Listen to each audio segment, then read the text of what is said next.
What we saw at Al-Aqsa in Jerusalem this month, with Israeli security forces storming the mosque, firing stun and smoke grenades within its grounds, and brutally beating worshippers, was one of the most concerning incidents because it marks a worrying escalation in the abuses being perpetrated by Israeli security forces.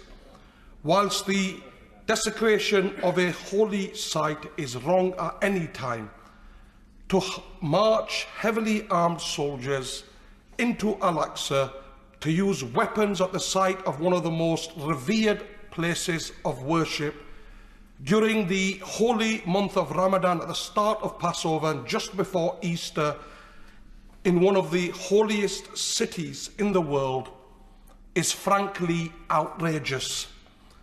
So let us be clear in this House. What we saw was not a policing operation, but a clear and deliberate provocation by the Israeli security forces. For hundreds and hundreds of years, Mr. Deputy Speaker, the sanctity of places of worship and the convention that they should remain untouched during conflict as far as possible has been respected, either in law or in unspoken practice.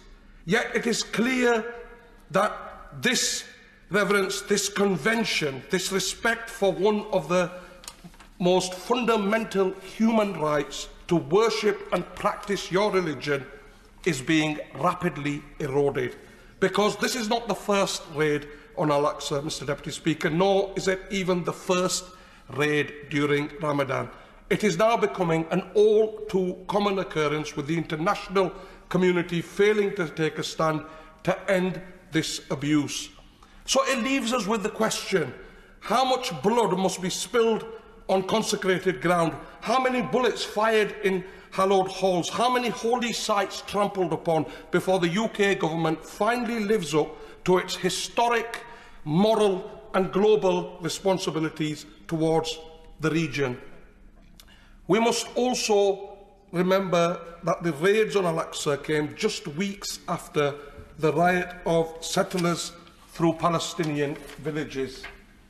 Yet, Mr. Deputy Speaker, this violence by settlers towards Palestinians should not be surprising, because rather than being deterred by action from the international community, the Israeli government, security forces and settlers have instead been emboldened by their silence. And both the UK government and the rest of the world has a lot to answer for in failing to present a united front against these illegal settlement plans that are in deliberate violation of international law of the 4th Geneva Convention.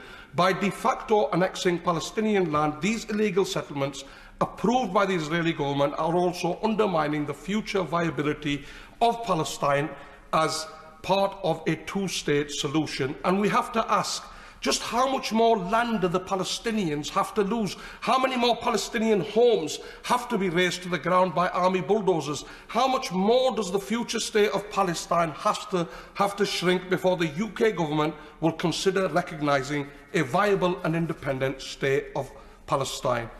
The raid on Al-Aqsa, the settler violence and the expansion of illegal settlements is, however, only just the tip of the iceberg, because there is a long and exhaustive catalogue of human rights abuses that are still committed by the Israeli government against the Palestinians.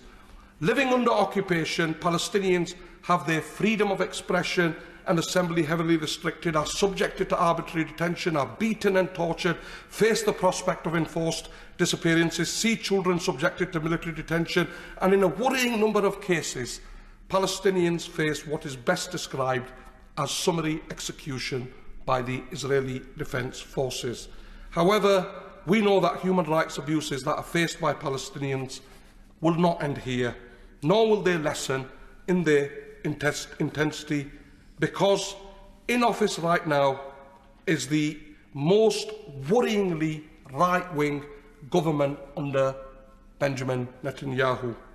A government that is composed of some of the most racist, anti-Palestinian ministers, including those who have called for the Palestinian town of Hawara in the West Bank to be erased.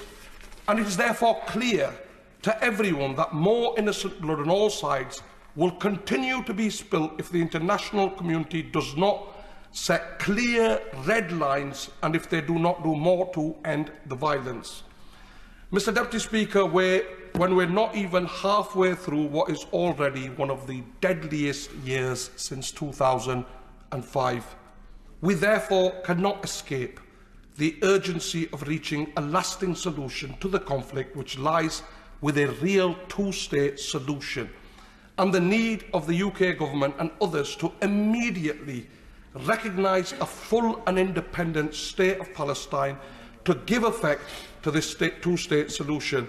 Because from what we have seen with the escalating violence towards civilians and the increasing persecution that Palestinians face, the region simply cannot wait any longer. If the UK does not act now, then when the UK Government finally recognises the state of Palestine, all this future Palestinian state will control is nothing more than a thin strip of land, and the Palestinians will be denied forever the state that they were promised over 75 years ago. Thank you, Mr Deputy Speaker.